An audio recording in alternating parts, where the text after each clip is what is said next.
ओम नमो भगवते वासुदेवाय। भागवत पुराण प्रथम स्कंद 11वां अध्याय। द्वारिका में श्री कृष्ण का राजोचित स्वागत। सूत जी कहते हैं, श्री कृष्ण ने अपने समृद्ध आनर्त देश में पहुंचकर वहां के लोगों की विरह वेदना बहुत कुछ शांत करते हुए अपने श्रेष्ठ पांचजन नामक शंख बजाया। भगवान के होठों की लाली से लाल हुआ वह श्वेत वर्ण का शंख बजते समय उनके कर कमलों में ऐसे शोभायमान हुआ जैसे लाल रंग के कमलों पर बैठकर कोई राजहंस उच्च स्वर से मधुर गान कर रहा हो। भगवान की शंख की वह ध्वनि संसार के भय को भयभीत करने वाली है। उसे सुनकर सारी प्रजा अपने स्वामी श्री कृष्ण के दर्शन की लालसा से नगर के बाहर निकल आई। भगवान श्री कृष्ण आत्माराम है। वे अपने आत्म लाभ से ही सदा सर्वदा पूर्ण काम है। फिर भी जैसे लोग बड़े आदर से भगवान सूर्य को भी दीप दान करते हैं, वैसे ही अनेक प्रकार की भेंटों से प्रजा ने श्री कृष्ण का स्वागत किया। सबके मुख कमल प्रेम से खिल उठे। वे हर्ष गदगद वाणी से सबके सुहृद और संरक्षक भगवान श्री कृष्ण की ठीक वैसे ही स्तुति करने लगे जैसे बालक अपने पिता से अपनी तोतली बोली में बातें करते हैं। स्वामीन, हम आपके उन चरण कमलों को सदा सर्वदा प्रणाम करते हैं जिनकी वंदना ब्रह्मा, शंकर और इंद्र तक करते हैं, जो इस संसार में परम कल्याण चाहने वालों के लिए सर्वोत्तम आश्रय है, जिनकी शरण ले लेने पर परम समर्थ काल भी एक बाल तक बाका नहीं कर सकता। विश्व भावन आप ही हमारे माता, सुहृद, स्वामी और पिता हैं। आप ही हमारे शुद्ध गुरु और परम आराध्य देव हैं। आपके चरणों की सेवा से हम कृतार्थ हो रहे हैं। आप ही हमारा कल्याण करे। आहा, हम आपको पाकर सनाथ हो गए, क्योंकि आपके सर्व सौंदर्य सार अनुपम रूप का हम दर्शन करते रहते हैं। कितना सुंदर मुख है, प्रेम पूर्ण मुस्कान से सदिग्ध चितवन। यह दर्शन तो देवताओं के लिए भी दुर्लभ है।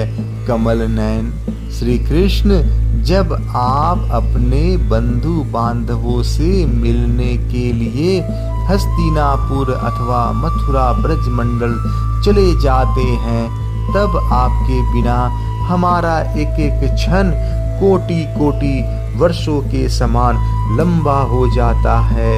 आपके बिना हमारी दशा वैसी ही हो जाती है जैसे सूर्य के बिना आँखों की। भक्त वत्सल भगवान श्री कृष्ण प्रजा के मुख से ऐसे वचन सुनते हुए और अपने कृपामयी दृष्टि से उन पर अनुग्रह की वृष्टि करते हुए द्वारका में प्रविष्ट हुए। जैसे नाग अपनी नगरी भोगवती पातालपुरी की रक्षा करते हैं, वैसे ही भगवान की वह द्वारिकापुरी भी मधु, भोज, दशार, अहर, कुकुर, अंधक और वृषवंशी यादवों से, जिनके पराक्रम की तुलना और किसी से भी नहीं की जा सकती, सुरक्षित थी। वह पुरी समस्त ऋतुओं के संपूर्ण वैभव से संपन्न एवं पवित्र वृक्षों एवं लताओं के कुंजों से युक्त थी। स्थान स्थान पर फलों से पूर्ण उद्यान, पुष्प वाटिकाएं एवं कीड़ावान थे। बीच बीच में कमल युक्त सरोवर नगर की शोभा बढ़ा रहे थे।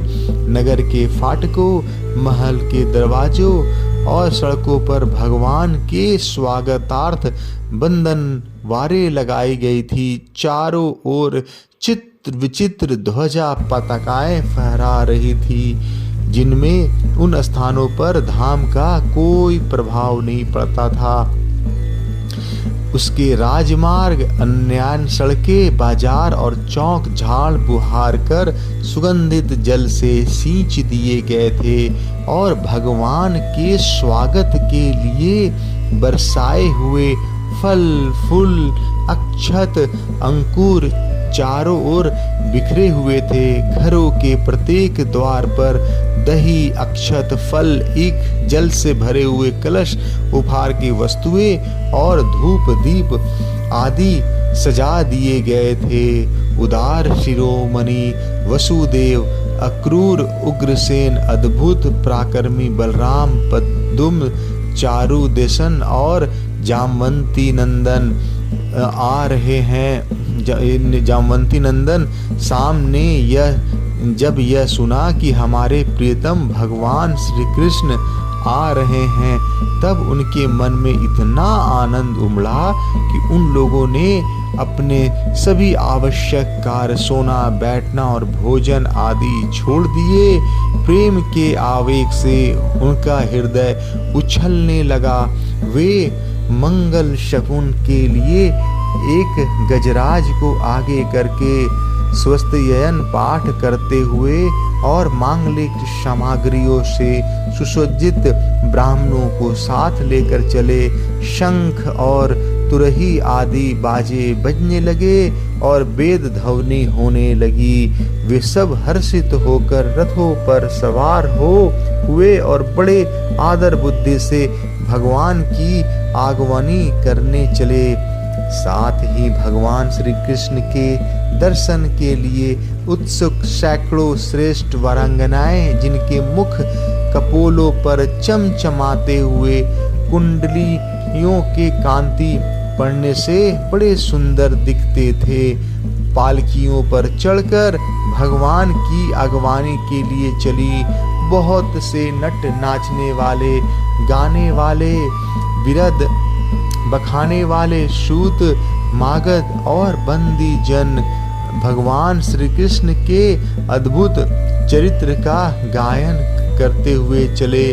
भगवान श्री कृष्ण ने बंधु बांधवों, नागरिकों और सेवकों से उनकी योग्यता के अनुसार अलग अलग मिलकर सबका सम्मान किया। किसी को सिर झुकाकर प्रणाम किया, किसी को वाणी से अभिवादन किया, किसी को हृदय से लगाया, किसी से हाथ मिलाया, किसी की ओर देखकर मुस्कुरा भर दिया और किसी को केवल प्रेम भरी दृष्टि से देख लिया।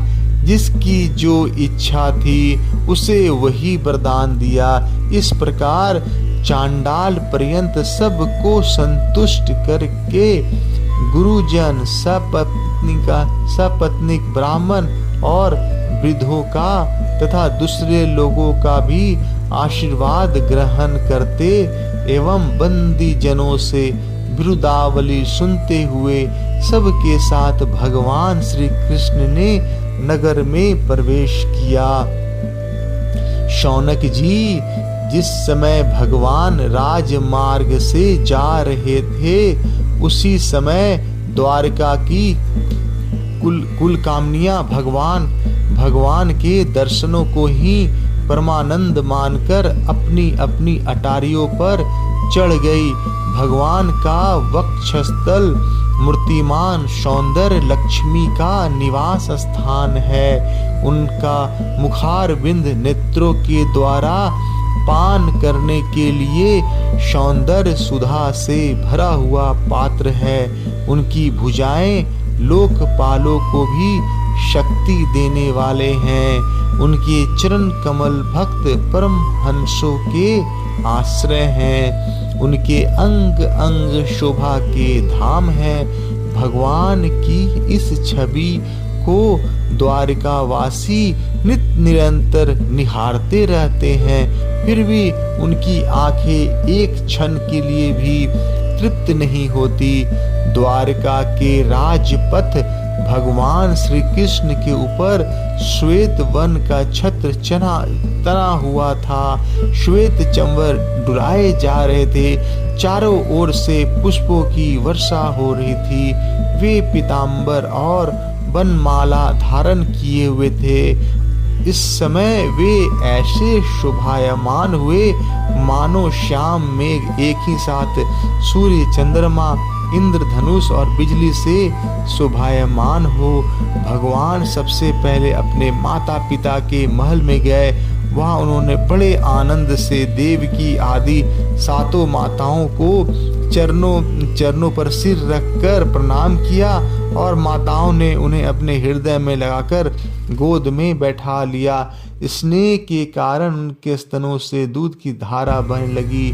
उनका हृदय हर्ष से विहल हो गया और वे आनंद के आंसुओं से उनका अभिषेक करने लगे।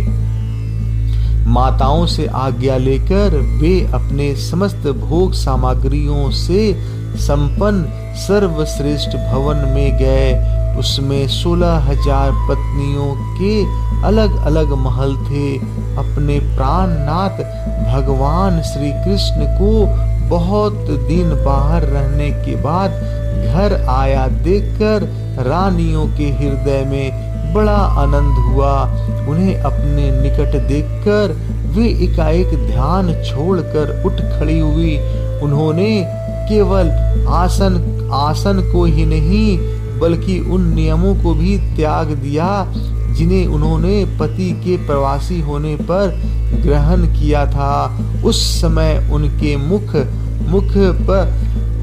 और नेत्रों में लज्जा छा गई।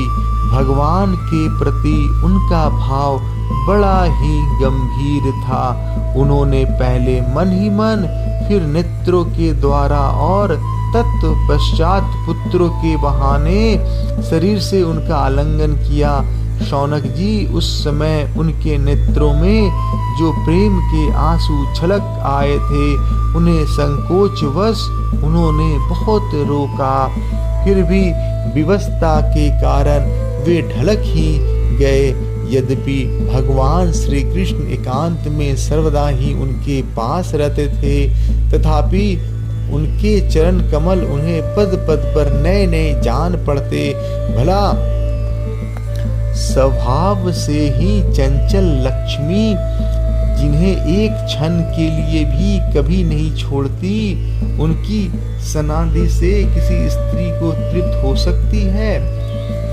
जैसे वायु बांसों के संघर्ष से दावानल पैदा करके उन्हें जला देती है, वैसे ही पृथ्वी के भारभूत और शक्तिशाली राजाओं में परस्पर फूट डालकर बिना शस्त्र ग्रहण किए ही भगवान श्री कृष्ण ने उन्हें कई अक्षौहिणी सेना सहित एक दूसरे से मरवा डाला और उसके बाद आप भी उपराम हो गए।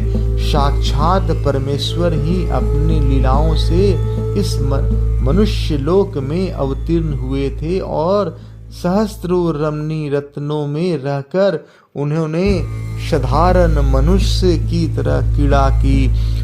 जिनकी निर्मल और मधुर हंसी उनके हृदय के उन्मुक्त भावों को सूचित करने वाली थी, जिसकी लजीले चितवन की चोट से बेसुध होकर विश्व विजयी कामदेव ने भी अपने धनुष का परित्याग कर दिया था।